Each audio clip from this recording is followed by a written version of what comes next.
ഒരു ചെറിയ നുണ പറഞ്ഞാൽ, ഒരാളെ പറ്റിച്ചാൽ ചിലപ്പോൾ കുറ്റബോധം വേട്ടയാടാറില്ലേ? കാലം എത്ര കഴിഞ്ഞാലും ചെയ്ത തെറ്റിനെക്കുറിച്ചുള്ള ചിന്തകൾ വീണ്ടും മനസ്സിലേക്ക് തികട്ടി വരാറില്ല. രാത്രികാലങ്ങളിൽ ഉറക്കം പോലും നഷ്ടപ്പെടാം. ജീവിതത്തിൽ സമാധാനം വരെ ഇല്ലാതാകാം. അങ്ങനെയെങ്കിൽ ഒരാളെ കൊലപ്പെടുത്തിയാലോ? അതാരും അറിയാതെ 40 വർഷത്തോളം രഹസ്യമായി മനസ്സിൽ സൂക്ഷിച്ചാലോ? എത്ര നാൾ ആ പാപഭാരവും പേറി ജീവിക്കാൻ കഴിയും? മറ്റുള്ളവരുടെ മുന്നിൽ തലയുയർത്തിപ്പിടിച്ച് നിൽക്കാൻ പറ്റുമോ? എന്നു വേണമെങ്കിലും ആ സത്യം പുറത്തു വരുമെന്ന ഭയം ഉള്ളിൽ കാണില്ലേ? ഇടയ്ക്കൊന്ന് പൊട്ടിക്കരയണമെന്ന് തോന്നില്ലേ? 14-ാം വയസ്സിൽ നടത്തിയ 2 കൊലപാതകങ്ങളുടെ രഹസ്യം മനസ്സിൽ സൂക്ഷിച്ച മലപ്പുറത്തെ മുഹമ്മദ് അലിയുടെ മാനസികാവസ്ഥയെക്കുറിച്ച് ചിന്തിക്കാൻ പറ്റുമോ? പല ദിവസങ്ങളിലും അയാൾ കരഞ്ഞിട്ടുണ്ട്, ഉറക്കത്തിൽ ഞെട്ടി ഉണർന്നിട്ടുണ്ട്. അങ്ങനെയാണ് 4 പതിറ്റാണ്ടിന് ശേഷം അയാൾ വെളിപ്പെടുത്തൽ നടത്തിയത്. പോലീസിനെ സംബന്ധിച്ച് വെല്ലുവിളികൾ നിറഞ്ഞ 2 കൊലക്കേസുകൾ. ഒടുവിൽ കൊല്ലപ്പെട്ട ഒരാളെ തിരിച്ചറിയുന്നു. എന്തായിരിക്കും അന്ന് കോഴിക്കോട് കൂടരഞ്ഞിയിൽ സംഭവിച്ചത്? വിശദമായി പരിശോധിക്കുകയാണ് പോലീസ് പട്രോൾ. സ്വാഗതം.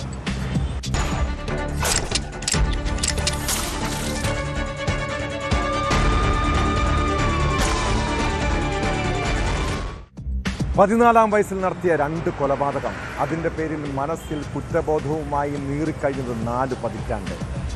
ഒടുവിൽ മനസ്സിലെ വിങ്ങൽ അവസാനിപ്പിക്കാൻ അയാൾ പോലീസിന് മുൻപിലെത്തുന്നു. 40 വർഷം മുൻപ് 2 പേരെ കൊന്നെന്ന വെളിപ്പെടുത്തൽ. മലപ്പുറം വേങ്ങര സ്വദേശി മുഹമ്മദ് അലിയുടെ തുറന്നു പറച്ചിൽ ആദ്യം വിശ്വസിക്കാൻ കഴിഞ്ഞില്ല. പക്ഷെ പോലീസ് പ്രതിയെ അറസ്റ്റ് ചെയ്ത് ജയിലിലടച്ചു. പിന്നീട് പഴയ തിരോധാന കേസുകൾ ഒന്നൊന്നായി പരിശോധിച്ചു. ഒടുവിൽ 40 വർഷത്തിന് ശേഷം ആ രഹസ്യം പുറത്തുവരികയാണ്. 1986-ൽ കോഴിക്കോട് കൂടരഞ്ഞിയിൽ കൊല്ലപ്പെട്ടത് കണ്ണൂർ ഇരിട്ടി സ്വദേശി മോഹൻ എന്നാണ് കണ്ടെത്തൽ. മുഹമ്മദ് അലി കൊലപ്പെടുത്തിയെന്ന് പറയുന്ന 2ാമത്തെയാൾ ആരാണെന്നതിനെ കുറിച്ചും അന്വേഷണം നടത്തി വരികയാണ്.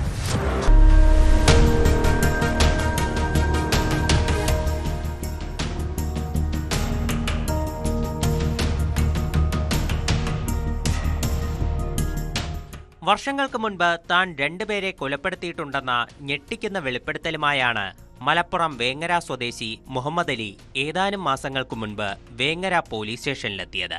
1986-ൽ അന്ന് മുഹമ്മദ് അലിക്ക് പ്രായം 14. 39 വർഷത്തോളം അത് മനസ്സിൽ രഹസ്യമായി സൂക്ഷിച്ചു. 2025 ജൂലൈയിൽ അയാൾ വേങ്ങര പോലീസിന് മുൻപിലെത്തി ഇത് വെളിപ്പെടുത്തിയെങ്കിലും ആദ്യമാർക്കും വിശ്വസിക്കാൻ കഴിഞ്ഞില്ല. പിന്നീട് തിരുവമ്പാടി പോലീസ് FIR രജിസ്റ്റർ ചെയ്ത് വിശദമായ അന്വേഷണം ആരംഭിച്ചു.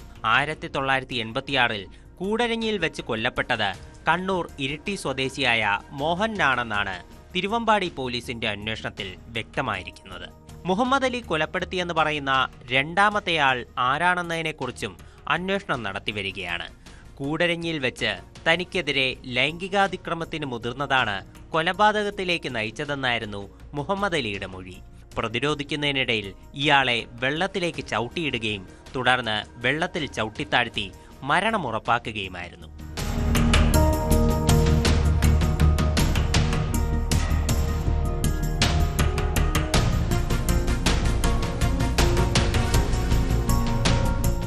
മുഹമ്മദ് അലിയുടെ മൊഴിയുടെ അടിസ്ഥാനത്തിൽ തിരുവമ്പാടി പോലീസ് 1980കളുടെ മധ്യത്തിൽ മലബാർ മേഖലയിൽ നിന്ന് കാണാതായ ആളുകളുടെ വിവരങ്ങൾ ശേഖരിച്ചു തുടങ്ങി. തുടർന്ന് നടത്തിയ ശാസ്ത്രീയ അന്വേഷണത്തിനൊടുവിലാണ് മരിച്ചത് കണ്ണൂർ ഇരിട്ടി വെളിമാനം സ്വദേശിയായ മോഹനാണെന്ന നിഗമനത്തിലേക്ക് പോലീസ് എത്തിയത്. ഇയാളെക്കുറിച്ച് വർഷങ്ങളായി ബന്ധുക്കൾക്ക് യാതൊരു വിവരവുമില്ലായിരുന്നു. പ്രതിയുടെ വെളിപ്പെടുത്തൽ ആദ്യഘട്ടത്തിൽ അവിശ്വസനീയമായി തോന്നിയെങ്കിലും നടത്തിയ കൃത്യമായ അന്വേഷണത്തിൽ കാണാതായ ആളും പ്രതി പറഞ്ഞ ലൊക്കേഷനുകളും തമ്മിൽ കൃത്യമായ ബന്ധം കണ്ടെത്താൻ കഴിഞ്ഞു.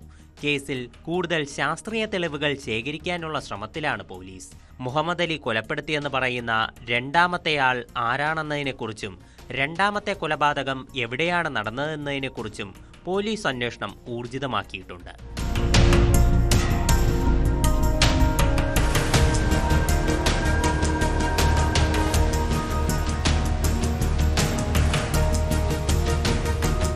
News 18 മുക്കം.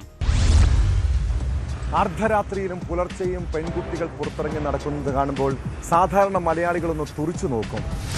രാത്രി സമയങ്ങളിൽ ഇവർക്ക് എന്താണ് പരിപാടി എന്നായിരിക്കും മനസ്സിലെ ചിന്ത. ഗ്രാമങ്ങളിൽ മാത്രമല്ല, നഗരങ്ങളിലും ഇതുതന്നെയാണ് സ്ഥിതി. എന്നാൽ മെട്രോ നഗരമായ കൊച്ചിയിലെ അവസ്ഥ എന്താണ്? പെൺകുട്ടികൾക്കും സ്ത്രീകൾക്കും കൊച്ചി സുരക്ഷിതമാണോ?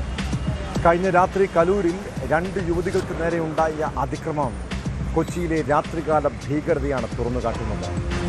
അശ്ലീല കമന്റ് അടിച്ചത് ചോദ്യം ചെയ്തതിന് പെൺകുട്ടികളെ ആക്രമിച്ച കേസിൽ 3 പ്രതികൾ അറസ്റ്റിലായി. മുഖ്യപ്രതി അക്ബർ അലിക്ക് വേണ്ടി പോലീസ് തിരച്ചിൽ ഊർജിതമാക്കി. പുലർച്ചെ 4:30 ചക്കാലപ്പാടം റോഡിൽ ചായ കുടിക്കാനെത്തിയ പെൺകുട്ടികൾക്ക് നേരെയായിരുന്നു ആക്രമണം. സംഭവത്തിന്റെ CCTV ദൃശ്യങ്ങളും പുറത്തു വന്നു.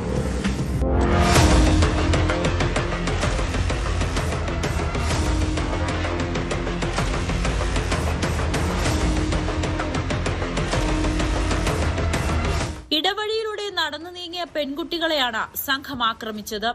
മൊബൈലിൽ വീഡിയോ ചിത്രീകരിക്കാനൊരുങ്ങിയ പെൺകുട്ടികളിൽ ഒരാളെ സംഘത്തിലൊരാൾ വയറ്റിൽ ചവിട്ടുകയും മുഖത്തടിച്ചു വീഴ്ത്തുകയും ചെയ്യുന്നു. ഫോണും തല്ലി തകർത്ത ശേഷം സംഘം മടങ്ങിപ്പോയി. ചക്കാലപ്പാടം റോഡിൽ നിന്ന് വന്ന നടുക്കുന്ന CCTV ദൃശ്യങ്ങളാണിത്.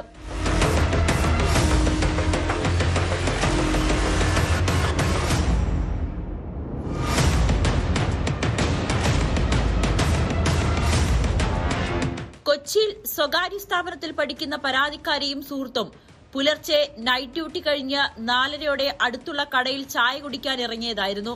സ്ഥലത്ത് നേരത്തെ തമ്പടിച്ച സ്ത്രീകളടങ്ങുന്ന 8-അംഗ സംഘത്തിൽ ഒരാൾ പരാതിക്കാരിയുടെ സുഹൃത്തിനെ അശ്ലീലാംഗ്യം കാണിച്ചു. അത് ചോദ്യം ചെയ്തതോടെയാണ് വാക്കുതർക്കമായത്. പെൺകുട്ടികൾ അവിടെ നിന്ന് നടന്നു നീങ്ങി. പ്രതികൾ പിന്നാലെ കൂടി. അടുത്തു വന്നതോടെ പരാതിക്കാരി മൊബൈൽ ഫോണിൽ ചിത്രീകരിക്കാൻ ശ്രമിച്ചു. പിന്നാലെ മർദ്ദനം.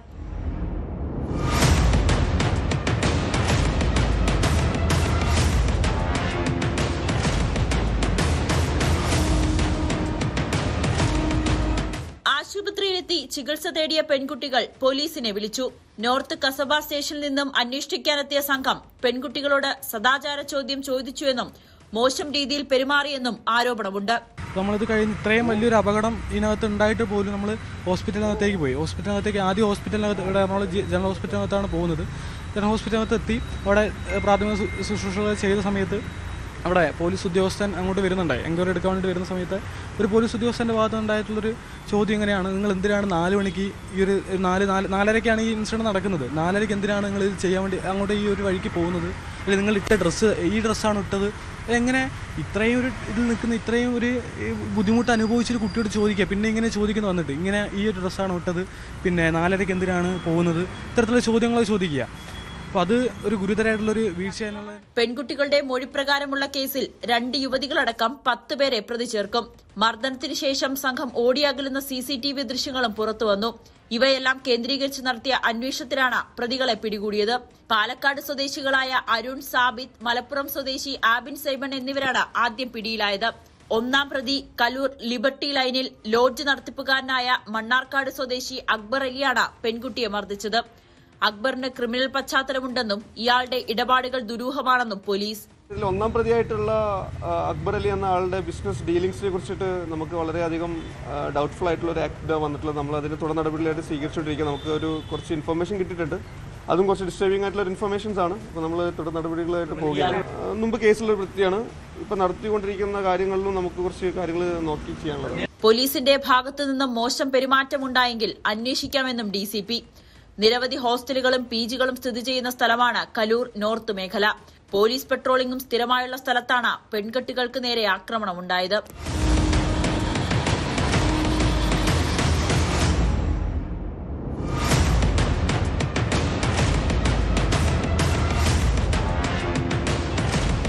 ന്യൂസ് 18 കൊച്ചി. രാത്രി സമയങ്ങളിൽ കുടുംബവും ഒന്നിച്ച് ദീർഘദൂര യാത്രകൾ ചെയ്യുന്നവരാണ് നമ്മളിൽ പലരും. പൊതുവെ കേരളത്തിൻ്റെ പൊതുനിരത്തുകൾ സുരക്ഷിതമെന്നാണ് പറയപ്പെടുന്നത്. എന്നാൽ ആളൊഴിഞ്ഞ വിജനമായ സ്ഥലങ്ങളിലൂടെ യാത്ര ചെയ്യുമ്പോൾ അതീവ ശ്രദ്ധയും ജാഗ്രതയും വേണം. കാരണം ഇക്കാലത്ത് പല ക്രിമിനൽ സംഘങ്ങളും കള്ളക്കടത്തുകാരും റോഡുകളിൽ തമ്പടിക്കുന്നുണ്ടാകും. മഹാരാഷ്ട്ര സ്വദേശിയായ തലശ്ശേരിയിലെ സ്വർണ്ണ വ്യാപാരിയുടെ വാഹനം കൊള്ളയടിച്ച സംഭവം നടന്നത് കണ്ണൂർ പയ്യന്നൂരിലാണ്. കുടുംബത്തെ ആക്രമിച്ച ശേഷമാണ് സംഘം കാറുമായി കടന്നു കളഞ്ഞത്. പിന്നീട് പോലീസ് നടത്തിയ അന്വേഷണത്തിൽ കാർ പിലാത്തറയിൽ ഉപേക്ഷിച്ച നിലയിൽ കണ്ടെത്തി. കണ്ണൂരിലെ ആ ചോരപുരുണ്ട കാറിന് പിന്നിൽ അന്തർ സംസ്ഥാന കള്ളക്കടത്ത് സംഘമാണ്. കുടുംബത്തെ ആക്രമിച്ച് വാഹനം തട്ടിയെടുത്തത് പണവും സ്വർണവും കൊള്ളയടിക്കാൻ ലക്ഷ്യമിട്ടായിരുന്നു. അക്രമികളെ കണ്ടെത്താനുള്ള അന്വേഷണത്തിലാണ് പോലീസ്.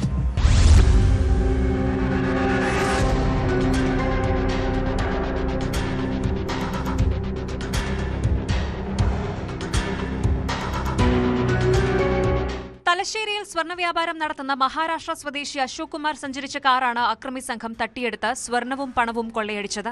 മഹാരാഷ്ട്രയിൽ നിന്നും അശോക് കുമാറും ഭാര്യയും 2 മക്കളും ഡ്രൈവറും തലശ്ശേരിയിലേക്ക് കാറിൽ വരികയായിരുന്നു. കാസർഗോഡ് കണ്ണൂർ ജില്ലാ അതിർത്തിയായ കാലിക്കടവ് കഴിഞ്ഞപ്പോൾ പയ്യന്നൂരിന് സമീപത്ത് വെച്ച് പിന്തുടർന്നെത്തിയ ഒരു സംഘം ഇവരുടെ കാർ തടഞ്ഞു നിർത്തി. തുടർന്ന് വാഹനത്തിലുണ്ടായിരുന്നവരെ ക്രൂരമായി മർദ്ദിച്ച് റോഡിലേക്ക് വലിച്ചിറക്കിയ ശേഷം അക്രമി സംഘം കാറുമായി കടന്നുകളഞ്ഞു. അക്രമത്തിനിടയിൽ സ്വർണ്ണ വ്യാപാരിയായ അശോകിനും ഡ്രൈവർക്കും പരിക്കേറ്റിട്ടുണ്ട്. ഈ സംഘട്ടത്തിനിടയിലാണ് കാറിനുള്ളിൽ രക്തക്കറ പുരണ്ടത്. അക്രമത്തിന് ശേഷം റോഡിൽ ഒറ്റപ്പെട്ടുപോയ അശോകും കുടുംബവും മറ്റൊരു വാഹനത്തിൽ തലശ്ശേരിയിലെത്തുകയും പോലീസിൽ അടിയന്തരമായി പരാതി നൽകുകയുമായിരുന്നു.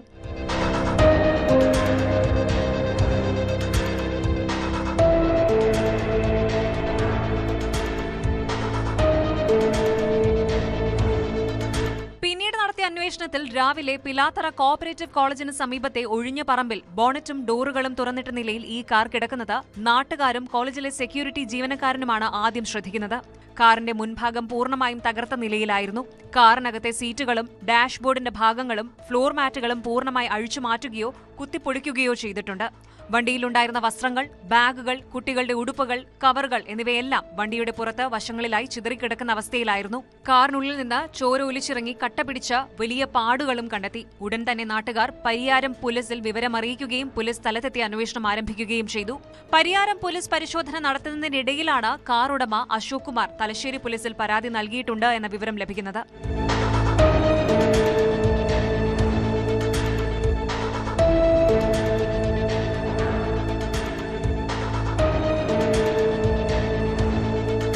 സംഭവത്തിൽ സ്വർണ്ണ കവർച്ച, കുഴൽപ്പണ സംഘങ്ങളാണ് പിന്നിലെന്നാണ് പോലീസിന്റെ ശക്തമായ സംശയം. കാറിന്റെ ഉൾഭാഗങ്ങൾ വരെ കുത്തിപ്പൊളിച്ച നിലയിലായതിനാൽ കാറിനുള്ളിലെ രഹസ്യ അറകളിൽ ഒളിപ്പിച്ചിരുന്ന വലിയ തോതിലുള്ള സ്വർണമോ കോടിക്കണക്കിന് രൂപയുടെ കുഴൽപ്പണമോ കവരുന്നതിന് വേണ്ടി കൃത്യമായ വിവരങ്ങളുടെ അടിസ്ഥാനത്തിൽ നടത്തിയ ആസൂത്രിത കൊള്ളയാണിതെന്ന് പോലീസ് ഉറപ്പിക്കുന്നു. കാറിൽ നിന്നും സ്വർണമോ പണമോ നഷ്ടപ്പെട്ടിട്ടുണ്ടോ എന്ന കാര്യം പോലീസ് വിശദമായി പരിശോധിച്ചു വരികയാണ്. വിവരമറിഞ്ഞ് കാർ ഉടമ അശോക് കുമാറും പിലാത്തറയിലെത്തിയിട്ടുണ്ട്.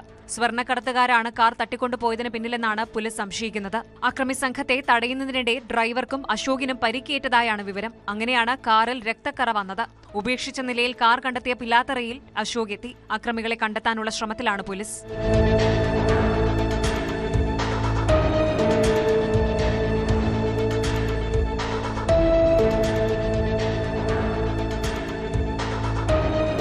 ന്യൂസ് 18 കണ്ണൂർ. തിരുവനന്തപുരം നെടുമങ്ങാട്ടെ 1.5 വയസ്സുകാരൻ അർഷിദിന്റെ മുഖം കാണുമ്പോൾ കണ്ണു നിറയാത്തവരുണ്ടോ? ആ വീഡിയോ പലതവണ കണ്ടിട്ടുണ്ടാകും. 1.5 വയസ്സിന്റെ കുറുമ്പും ചിരിയുമില്ല. ജനിച്ചത് മുതൽ ദുരിതം നേരിട്ടവന്റെ മനസ്സിൽ ഒരു തീക്കട്ടയായിരിക്കണം. ആരോടും സങ്കടം പറയാൻ കഴിയാതെ അവൻ നെഞ്ചു തീറി കരഞ്ഞിട്ടുണ്ടാകും. അമ്മയുടെ കാമുകൻ നെഞ്ചിൽ ചവിട്ടിയാണ് ആ കുഞ്ഞിനെ കൊന്നതെന്നാണ് പോലീസ് കണ്ടെത്തൽ. പ്രതി അഷ്കറിന്റെ ചവിട്ടേറ്റ് കുഞ്ഞിന്റെ 7 വാരിയലുകൾ തകർന്നു. തലയ്ക്കുള്ളിൽ 5 ഇടത്ത് നീർക്കെട്ടും രക്തസ്രാവവും ഉണ്ടായി. കുഞ്ഞ് ശരീരത്തിൽ 91 മുറിവുകൾ കണ്ടെത്തിയെന്നാണ് പോസ്റ്റ്മോർട്ടം റിപ്പോർട്ട്. സിഗരറ്റ് ലൈറ്റർ കൊണ്ട് സ്വകാര്യ ഭാഗത്തും കാൽപാദത്തിന്റെ അടിഭാഗത്തും അഗ്രഭാഗത്തും പൊള്ളലേൽപ്പിച്ചു. അമ്മയുടെ അറിവോടെയാണ് കുഞ്ഞിനോട് പ്രതി ക്രൂരത കാട്ടിയതെന്നാണ് പോലീസിന്റെ അന്വേഷണത്തിൽ തെളിഞ്ഞത്. അതേസമയം കുട്ടിയുടെ കൈ ഒടിഞ്ഞതിൽ അവ്യക്തത തുടരുകയാണ്.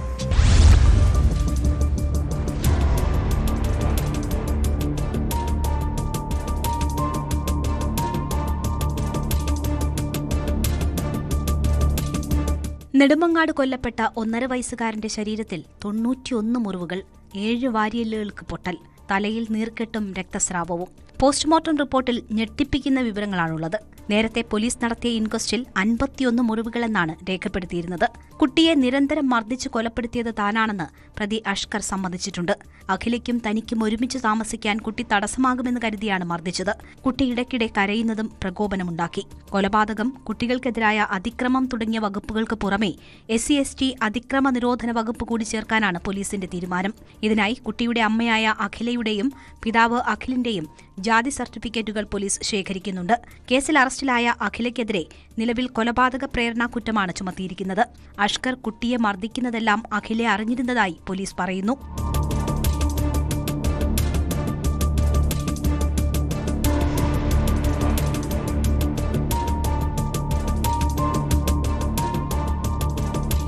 ചോറ് കൊടുക്കുന്നതിനിടെ കുഞ്ഞു കരഞ്ഞപ്പോൾ തല ഭിത്തിയിൽ ഇടിപ്പിച്ചുവെന്നും ഇതോടെ കുഞ്ഞിന്റെ ബോധം നഷ്ടമായെന്നും പ്രതി നേരത്തെ പോലീസിനോട് വെളിപ്പെടുത്തിയിട്ടുണ്ട്.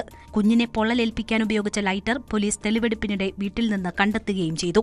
അഖിൽ എന്നായിരുന്നു കുട്ടിയുടെ ആദ്യ പേരെങ്കിലും അഷ്കറിന്റെ നിർബന്ധപ്രകാരമാണ് അർഷിദ് എന്ന് മാറ്റിയതെന്ന് മാതാവ് പോലീസിന് മൊഴി നൽകിയിരുന്നു. അതേസമയം കുട്ടിയുടെ കൈയൊടിഞ്ഞതിൽ അവ്യക്തത തുടരുകയാണ്. ചവിട്ടുപടിയിൽ നിന്ന് വീണ് കുട്ടിയുടെ കൈയൊടിഞ്ഞെന്നാണ് കേസിൽ അറസ്റ്റിലായ അമ്മ അഖിലയും കാമുകൻ അഷ്കറും പോലീസിന് നൽകിയ മൊഴി. എന്നാൽ ഇത് പോലീസ് വിശ്വാസത്തിലെടുത്തിട്ടില്ല. ഇവരുടെ മൊഴികളിൽ വൈരുദ്ധ്യമുണ്ടെന്നും അതിനാൽ വിശദമായ അന്വേഷണം നടത്തുമെന്നുമാണ് പോലീസ് പറയുന്നത്. കേസിൽ കൂടുതൽ പേരെ പ്രതി ചേർത്തേക്കുമെന്നും സൂചനയുണ്ട്. അഷ്കറിന്റെ സഹോദരിയെയും ഭർത്താവിനെയും അടുത്ത ദിവസങ്ങളിൽ പോലീസ് ചോദ്യം ചെയ്യും. പനവൂരിലെ വാടക വീട്ടിൽ ഇവർക്കൊപ്പമാണ് പ്രതികൾ താമസിച്ചിരുന്നത്. കുട്ടിയെ മർദ്ദിക്കുന്നതിനെക്കുറിച്ച് ഇവർക്ക് അറിവുണ്ടായിരുന്നു എന്നാണ് സൂചന.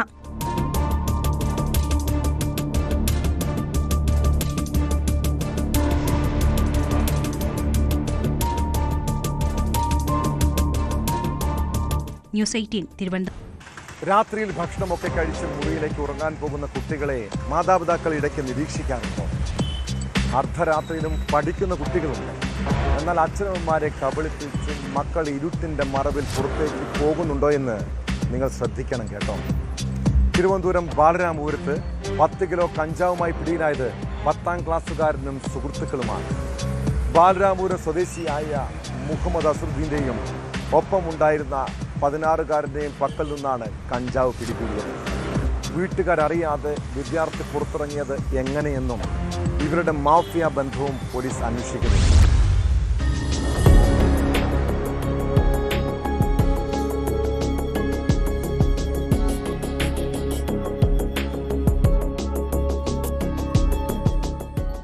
തിരുവനന്തപുരം ഈഞ്ചക്കലിൽ വെച്ച് പുലർച്ചെയാണ് ബൈക്കിൽ കടത്തുകയായിരുന്ന 10 കിലോ കഞ്ചാവ് പിടികൂടിയത്.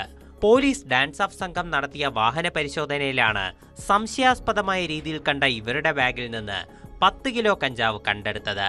പിടിച്ചെടുത്ത കഞ്ചാവ് പെരുമാതുറ ഭാഗത്ത് വിതരണം ചെയ്യാനായി കൊണ്ടുപോയതാണെന്ന് പ്രതികൾ പോലീസിനോട് സമ്മതിച്ചു.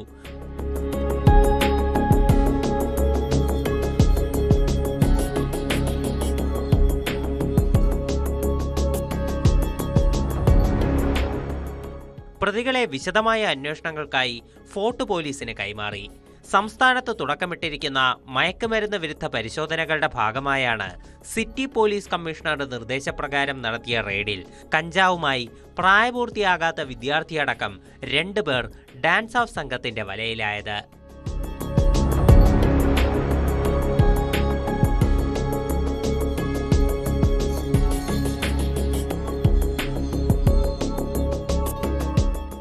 ന്യൂസ് 18 തിരുവനന്തപുരം.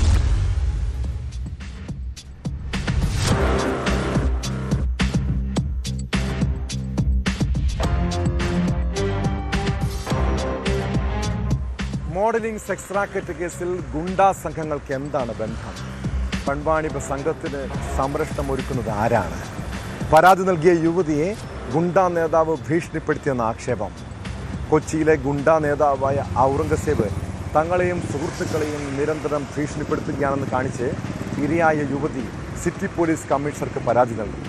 ഇതിൻ്റെ അടിസ്ഥാനത്തിൽ കൊച്ചി സൈബർ പോലീസ് അന്വേഷണം ആരംഭിച്ചിട്ടുണ്ട്. സെക്സ് റാക്കറ്റിനെതിരെ യുവതി നിയമ നടപടികളുമായി മുന്നോട്ടു പോകുന്ന സാഹചര്യത്തിലാണ് പുതിയ ഭീഷണി ഉയർന്നിരിക്കുന്നത്.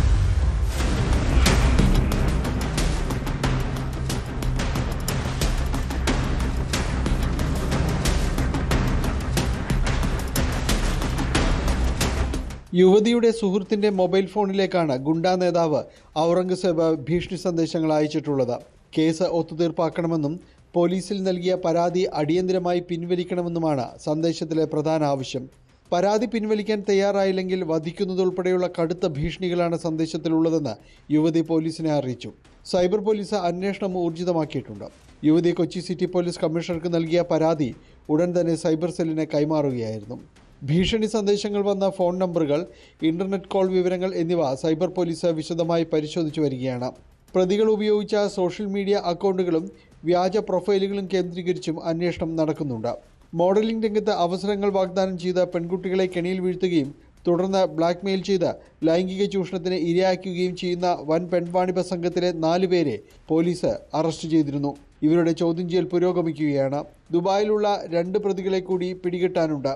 ഇവരെ നാട്ടിലെത്തിക്കുവാനുള്ള ശ്രമങ്ങളും തുടരുകയാണ്. കേസിൽ പുതിയ പരാതികളും കൂടുതൽ ഇരകളും പ്രതികളും ഉണ്ടാകുമെന്ന് തുടക്കത്തിൽ പറഞ്ഞിരുന്നെങ്കിലും ഇതുവരെയും അത്തരത്തിലൊരു നീക്കമുണ്ടായിട്ടില്ല. പുതിയ പരാതികൾ ഇല്ലാതാക്കാൻ ഗുണ്ടാ സംഘങ്ങൾ ഇടപെട്ടോ എന്ന സംശയവും പോലീസിനുണ്ട്. പരാതിയുടെ അടിസ്ഥാനത്തിൽ ഔറംഗസേബ് ഉൾപ്പെടെയുള്ള ഗുണ്ടകളെ ഉടൻ പോലീസ് ചോദ്യം ചെയ്യാനാണ് സാധ്യത.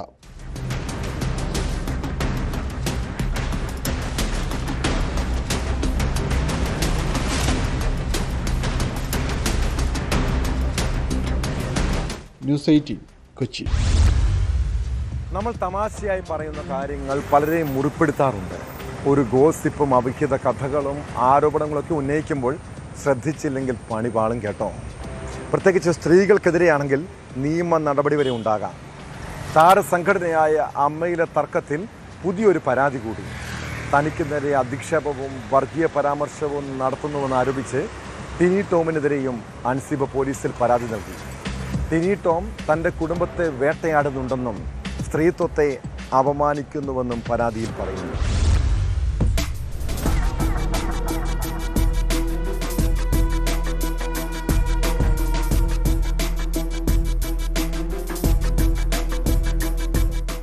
ടിനി ടോം തന്റെ കുടുംബത്തെ വേട്ടയാടുന്നുണ്ടെന്നും സ്ത്രീത്വത്തെ അപമാനിക്കുന്നുവെന്നും അൻസിബ ഇൻഫോ പാർക്ക് പോലീസ് സ്റ്റേഷനിൽ നൽകിയ പരാതിയിൽ പറയുന്നു. തന്നോടുള്ള വ്യക്തിവൈരാഗ്യം തീർക്കാൻ വേണ്ടി മാത്രം തന്റെ മതവിശ്വാസത്തെയും പേരിനെയും ഉപയോഗിച്ച് സമൂഹത്തിലേക്ക് തെറ്റായ സന്ദേശം നൽകാനാണ് ടിനി ശ്രമിച്ചത്. താൻ അഭിനയിച്ച ഒരു സിനിമയുടെ പ്രൊഡക്ഷൻ കൺട്രോളറായ രാജീവ് കുടപ്പനക്കുന്നിന്റെ മകനെ മതം മാറ്റാൻ ശ്രമിച്ചുവെന്ന തരത്തിൽ ജിഹാദി അധിക്ഷേപം ഉൾപ്പെടെയുള്ള വ്യാജ പ്രചാരണങ്ങളാണ് ടിനി താരസംഘടനയ്ക്കുള്ളിലും പുറത്തും നടത്തിയത്. എന്നാൽ ഭാഗ്യവശാൽ പ്രൊഡക്ഷൻ കൺട്രോളറും മകനും ഈ പ്രചാരണം വ്യാജമാണെന്ന് തുറന്നു പറഞ്ഞതുകൊണ്ട് മാത്രമാണ് വലിയൊരു കെണിയിൽ നിന്നും രാജ്യദ്രോഹ കുറ്റം പോലുള്ള ഗുരുതരമായ സാഹചര്യങ്ങളിൽ നിന്നും താൻ രക്ഷപ്പെട്ടതെന്നുമായിരുന്നു ഇക്കാര്യത്തിൽ നടിയുടെ പ്രതികരണം. ടിനി തനിക്കെതിരെ മാത്രമല്ല കേരളം പോലുള്ള ഒരു മതേതര സമൂഹത്തോടാണ് തെറ്റ് ചെയ്തത്. അതിനാൽ ടിനി ഒരു സാമൂഹിക വിപത്താണെന്നും അൻസിബ പറഞ്ഞിരുന്നു. പരാതിയുടെ അടിസ്ഥാനത്തിൽ പോലീസ് അൻസിബയുടെയും ടിനിയുടെയും മൊഴി വൈകാതെ രേഖപ്പെടുത്തും.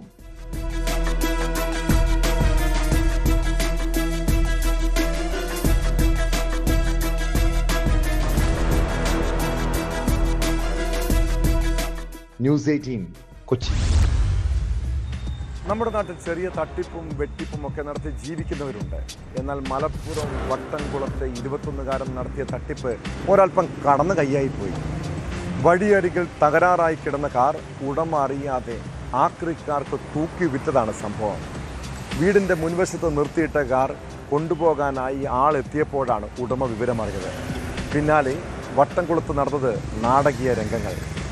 ഒടുവിൽ പണം തിരികെ നൽകി കാറിന്റെ കേടുപാടുകൾ പരിഹരിക്കാമെന്ന ഉറപ്പിൽ പ്രശ്നം ഒത്തുതീർക്കാം.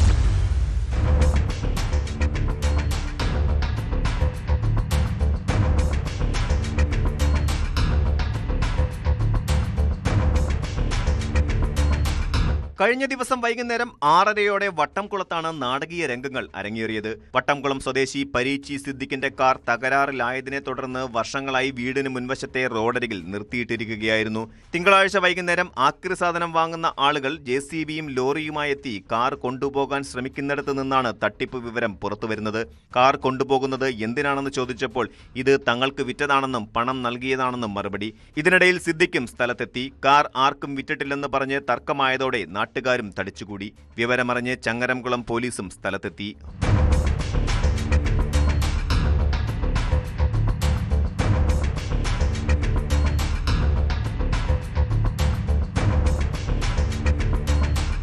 ആക്രി സംഘത്തെ ചോദ്യം ചെയ്തപ്പോഴാണ് പടിഞ്ഞാറങ്ങാടി സ്വദേശിയായ 21-കാരന്റെ തട്ടിപ്പ് പുറത്തെത്തുന്നത്. തന്റെ വാഹനമാണ് കേടായി കിടക്കുന്നതെന്നും വിൽപ്പന നടത്തുകയാണെന്നും അറിയിച്ചു. കാർ കാണിച്ചു കൊടുത്ത് കച്ചവടമുറപ്പിച്ച് പണവും കൈമാറി. ഇതിന്റെ അടിസ്ഥാനത്തിൽ വാഹനം കൊണ്ടുപോകാനെത്തിയപ്പോഴാണ് തട്ടിപ്പ് വെളിച്ചത്തായത്. വൈകുന്നേരം വണ്ടി JCB കൊണ്ട് മറ്റൊരു ആൾക്കാർ കൊണ്ടുപോകണം. വേഗം വൈഫ് വന്നിട്ട് അത് ഒബ്സ്ട്രക്ട് ചെയ്ത് എന്താ നിങ്ങൾ ചെയ്യണമെന്ന് ചോദിച്ചപ്പോൾ ഇവരൊക്കെ കൂടി പറഞ്ഞപ്പോൾ ഏതോ ഒരു വ്യക്തിയാണ് ഇപ്പോൾ ഇത് കൊണ്ടുപോകണമെന്ന് പറഞ്ഞാൽ ഞങ്ങൾക്കൊന്നും അറിയില്ല. അപ്പൊ ഞങ്ങളുടെ RC ബുക്കും അതിന്റെ കറക്റ്റ് എല്ലാ എവിഡൻസും അതിന്റെ RC ബുക്കും ഒക്കെ ഞങ്ങളുടെ അടുത്തുണ്ട്. ഞങ്ങൾ വിന്റേജ് ആയിട്ട് ഉപയോഗിക്കാൻ വേണ്ടി വെച്ചതാണ്. ആക്രി സംഘവും കാറുടമയുമായി പടിഞ്ഞാറങ്ങാടിയിലെത്തി 21-കാരനെ കണ്ടുപിടിച്ച് ചോദ്യം ചെയ്തതോടെ യുവാവ് കുറ്റം സമ്മതിച്ചു. യുവാവിനെ കസ്റ്റഡിയിലെടുത്ത് ചങ്ങരംകുളം സ്റ്റേഷനിലെത്തിച്ചെങ്കിലും മധ്യസ്ഥ ചർച്ചയിൽ തുക തിരികെ നൽകാമെന്നും കാർ വാഹനത്തിൽ കയറ്റുമ്പോൾ ഉണ്ടായ തകരാറുകൾ പരിഹരിച്ച് നൽകാമെന്നും അറിയിച്ചതിനെ തുടർന്ന് കേസെടുക്കാതെ പ്രശ്നം അവസാനിപ്പിക്കുകയായിരുന്നു.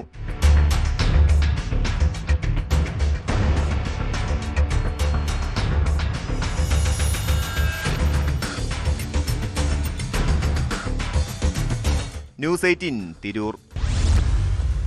മഴക്കാലമായാൽ ഏറ്റവും പേടിക്കേണ്ടത് കള്ളന്മാരെയാണ്. പെരുമഴയുടെ മറവ് പറ്റി മോഷണങ്ങൾ വർദ്ധിക്കാൻ സാധ്യതയുണ്ട്.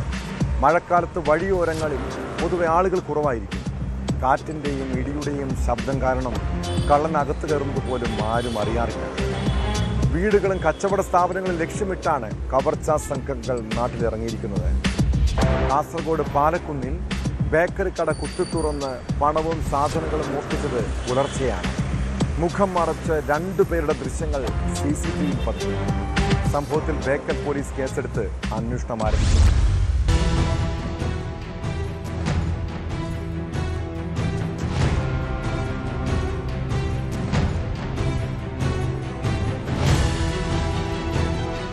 ബേക്കൽ പോലീസ് സ്റ്റേഷൻ പരിധിയിൽ വീണ്ടും മോഷണം. ഇത്തവണ പോലീസ് സ്റ്റേഷന് മൂക്കിന് താഴെ പാലക്കുന്ന് ടൗണിലാണ് കവർച്ചാ സംഭവം. റെയിൽവേ സ്റ്റേഷൻ റോഡ് ജംഗ്ഷനിലെ ഐഡിയൽ ബേക്കറി കട കുത്തിത്തുറന്നാണ് മോഷണം. കടയുടെ ഷട്ടറിന്റെ പൂട്ട് തകർത്താണ് മോഷ്ടാക്കൾ അകത്ത് കയറിയത്. മോഷ്ടാക്കളുടെ CCTV ദൃശ്യങ്ങൾ ലഭിച്ചിട്ടുണ്ട്. മുഖം മൂടി ധരിച്ചെത്തിയ 2 പേർ ബേക്കറി സാധനങ്ങൾക്കിടയിൽ തെരച്ചിൽ നടത്തുന്നതിന്റെയും നോട്ടുകളും നാണയങ്ങളും കൈക്കലാക്കുന്നതിന്റെയും ദൃശ്യങ്ങളാണ് CCTV ക്യാമറയിൽ പതിഞ്ഞത്.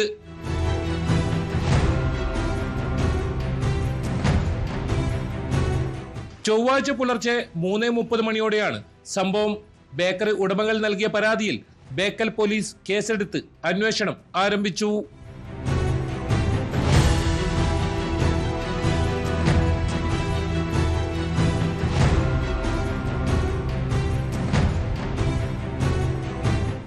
ന്യൂസ് 18 കാസർഗോഡ്.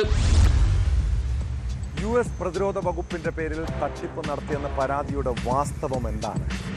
രാജ്യാന്തര റാക്കറ്റിൽ മലയാളി സാന്നിധ്യമുണ്ടെന്നും ഇല്ലാത്ത കരാറിലാണ് തങ്ങളുടെ പക്കൽ നിന്ന് പണം വാങ്ങിയതെന്നും പരാതിക്കാർ ആരോപിക്കുന്നു. സംഭവത്തിൽ കളമശ്ശേരി പോലീസ് കേസെടുത്തു. നിലവിൽ കൊച്ചി സ്വദേശികളായ 5 പേരാണ് പ്രതിപ്പട്ടികയിൽ. അതേസമയം കമ്പനിയിൽ നിന്നും പുറത്താക്കപ്പെട്ട 2 പേരാണ് ഈ പരാതിക്ക് പിന്നിലെന്നും ഇവിടെ നിന്ന് മോഷ്ടിച്ച രേഖകൾ ഉപയോഗിച്ചാണ് വ്യാജരേഖകൾ ചമച്ചതെന്നുമാണ് VPVP ടെക്നോ കൺസ്ട്രക്ഷൻസ് പ്രൈവറ്റ് ലിമിറ്റഡിന്റെ വാദം.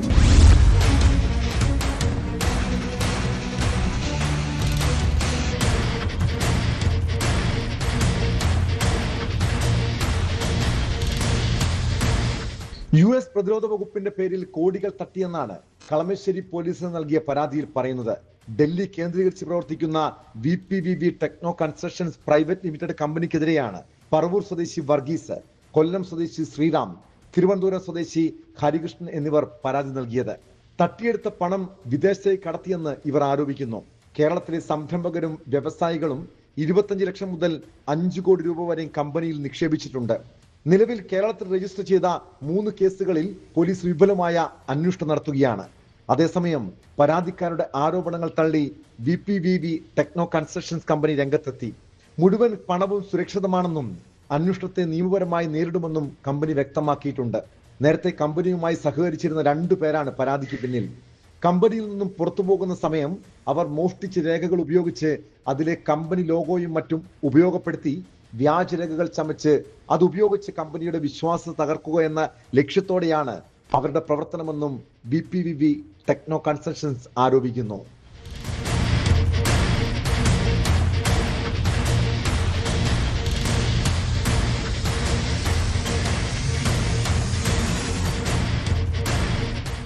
ന്യൂസ് 18 കൊച്ചി. പണ്ടുകാലത്ത് വൈകുന്നേരങ്ങളിൽ കവലകളിലും ചായക്കടകളിലും ഇരുന്ന് അല്പം പരദൂഷണവും സ്വറപറച്ചിലുമൊക്കെ മലയാളിയുടെ ഒരു ശീലമായിരുന്നു. സ്ത്രീകളാണെങ്കിൽ അയൽക്കൂട്ടം കൂടുമ്പോഴായിരിക്കും ഇത്തരം കഥകളൊക്കെ പറയുക. എന്നാൽ ഇപ്പോൾ കാലം മാറി. ഫേസ്ബുക്കിലും ഇൻസ്റ്റഗ്രാമിലും ടിക്ടോക്കിലുമൊക്കെയാണ് ചർച്ചകൾ. സോഷ്യൽ മീഡിയ തുറന്ന് കമൻറ്റുകളൊന്ന് നോക്കിയേ. ഇത്തരം എരിവും പുളിയും നിറഞ്ഞ കാര്യങ്ങളാണ് കൂടുതലും. ഈ നാട്ടിൽ നിന്ന് വിദേശത്തേക്ക് പോയാലും മലയാളിയുടെ ശീലങ്ങൾക്ക് മാറ്റമുണ്ടാകില്ല. വെറും തമാശയായി പറയുന്ന കാര്യങ്ങളും വിമർശനങ്ങളും പരിധി വിട്ടാലുള്ള അപകടത്തെക്കുറിച്ച് കൂടി നിങ്ങൾ മനസ്സിലാക്കണം. ടിക്ടോക്കിലെ തർക്കത്തെ തുടർന്ന് ഷാർജയിൽ ഒരു മലയാളി യുവാവിനെ കുത്തിക്കൊലപ്പെടുത്തിയ കേസ് ഞെട്ടലോടെയാണ് കേട്ടത്. കണ്ണൂർ പഴയങ്ങാടി സ്വദേശി ഇസ്മയിലാണ് മരിച്ചത്. ടിക്ടോക്കിലുണ്ടായ തർക്കവും വെല്ലുവിളിയുമാണ് കൊലപാതകത്തിൽ കലാശിച്ചത്. സംഭവത്തിൽ കൊല്ലം സ്വദേശിയായ പ്രതിയടക്കം 4 പേരെ ഷാർജ പോലീസ് കസ്റ്റഡിയിലെടുത്തിട്ടുണ്ട്. മറ്റുള്ളവരെ പൊതുമധ്യത്തിലും സമൂഹ മാധ്യമങ്ങളിലും വെല്ലുവിളിക്കുന്നവരും അധിക്ഷേപിക്കുന്നവരും ഇതൊരു മുന്നറിയിപ്പായി കാണണം കേട്ടോ. ഇതോടെ പോലീസ് പട്രോൾ പൂർണ്ണമാകും. നമസ്കാരം.